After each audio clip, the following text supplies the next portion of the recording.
Well, hello there. This is Virtual Chess Noob learning and having fun with chess.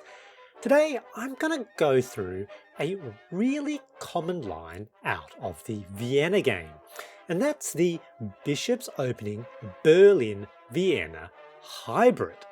Now, why is it called that? Well, even though I usually get to this position via the Vienna game, it can also be transposed into from the Bishop's Opening.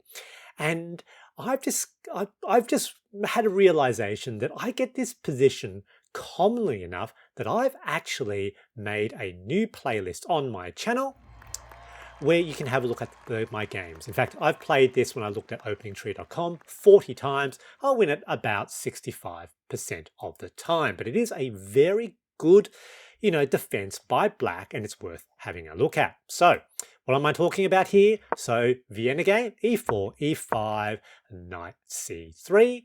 And this is where the opponent plays a symmetrical max lang defense. I develop the bishop to c4. The opponent plays the other knight, and then I play d3. So this is this Bishop's Opening Berlin-Vienna hybrid.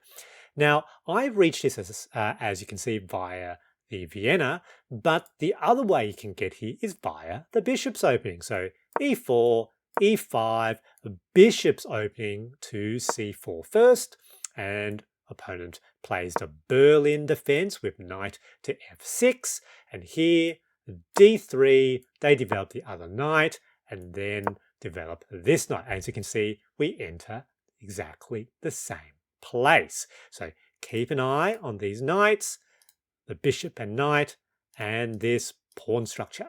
Let's go back to the beginning. How did we get it in this game? There we go. And the two knights, bishop and knight, and that pawn structure. Now here, my opponent was rated somewhat less than me, almost 400 points. And I was actually in Melbourne when I played this game. I was in Melbourne for work. I had a day off, played this from the hotel. And actually, it took a really long time for chess.com to match. I thought maybe there was a problem with the hotel internet, but eventually connected, and look at that difference, 400 points difference. And I actually played this game because of that a little bit arrogantly, just assuming I was going to win. However, black 400 points below, so under 1,000, played extremely well in the opening. Bishop to b4, which I think is actually the best move in this position. It pins that knight. Without thinking, I just immediately rushed out f4. You can see that's a mistake. The best move here is either the bishop or develop the knight in one of these two positions, because the problem with that move is that black potentially has a really powerful d5, because with d5 I can take, they take back. I can potentially take with the bishop, but they can now take with the queen, and I can't take with the final knight because the knight is pinned. So d5 here for black is really strong. Luckily for me, they didn't see it. They decided to immediately cash in. So takes, and here I'm kind of okay again. So black is now slightly ahead. It's about, where are we? Minus 0.3. So here they play the d5, and obviously I can't take here now because I'm only attacking it once, while it's sort of defended twice. So bishop back, they now take with bishop, they take back, queens look at each other, takes. I do control that file, but black ends up at the end of that trade sequence up a pawn. So really well done by my opponent with the black pieces. Now here I realize, I sort of lost that exchange. I thought I was still probably about equal. As you can see, black is very slightly ahead. I'm still all right. So, and in this position, I wasn't sure whether to take that pawn or defend that pawn. In the end, I decided to play aggressively, so that's why I took with the bishop. I expected they would take here, but here I thought, look, I can push my knight and I'll win a bit of tempo. However, they sort of developed the knight here now with an attack on the bishop, but now I've got a check. And here they play the wrong move. They bring the knight back. Now, backwards knight move, it is a good move, but here potentially it's pinned. And I thought maybe I could place pressure on the pinned piece. So that's what I was planning. That wasn't the most accurate move, but it's a nice direct sort of attack. I think Stockfish thinks that pinning this knight with that bishop would be better first, because now they sort of move the knight with an attack. Here I decide to ignore that, try to place pressure on the pinned piece, potentially very, very powerful. I thought they might take anyway, which would be good for me. They did. You can see that's a blunder, but it's only a blunder if I play the right move, which is immediately take.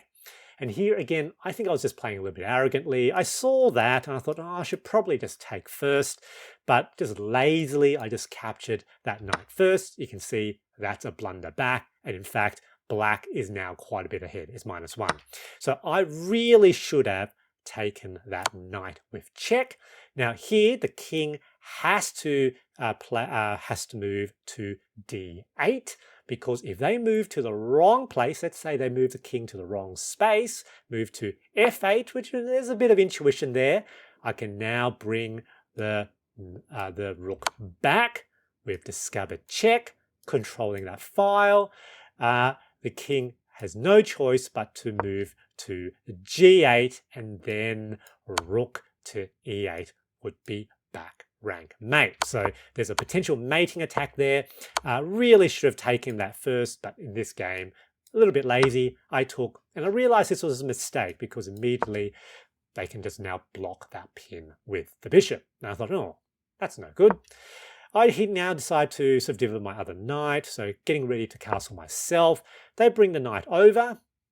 Here, I had a thought about what to do, and I decided to bring the bishop this way, thinking, look, maybe I have an attack here. I expected them to castle.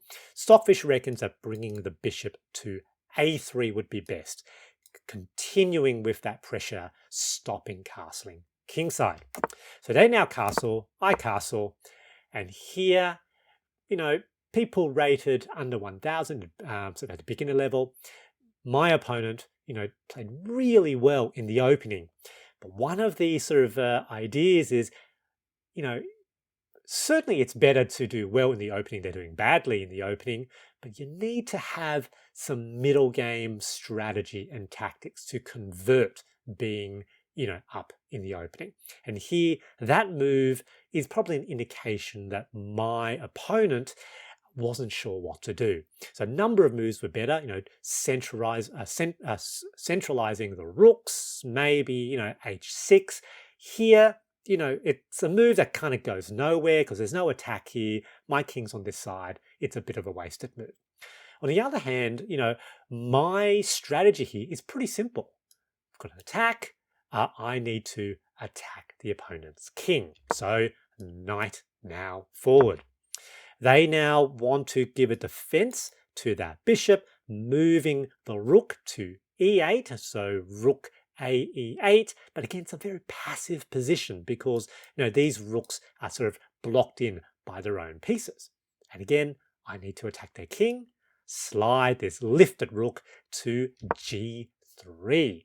And here potentially I saw there was a tactic that g-pawn is potentially pinned once I move my knight, and if it's pinned, that pawn is not defending potential things on the f file or the h file, but black might potentially miss that.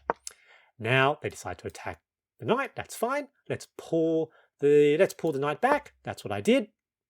Now that g-pawn is pinned. G-pawn pin. It's attacking here. That is a fork. Very, very powerful. So, unfortunately, black didn't see it.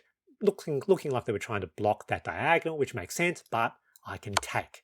That's a fork with check. They either have to move their king and lose that rook, or they could capture. Of course, they captured, but I think they forgot that that is pinned. So rook captures. I can imagine black trying to capture, pulling the piece across, and chess.com not letting it, and then realizing they were pinned, emotional damage, and then they opted to resign. Good game, GG. The big takeaway from this game is to always respect your opponent by playing carefully, even if they are lower rated. Indeed, especially if they are lower rated. I hope you enjoyed this video, and thanks for watching.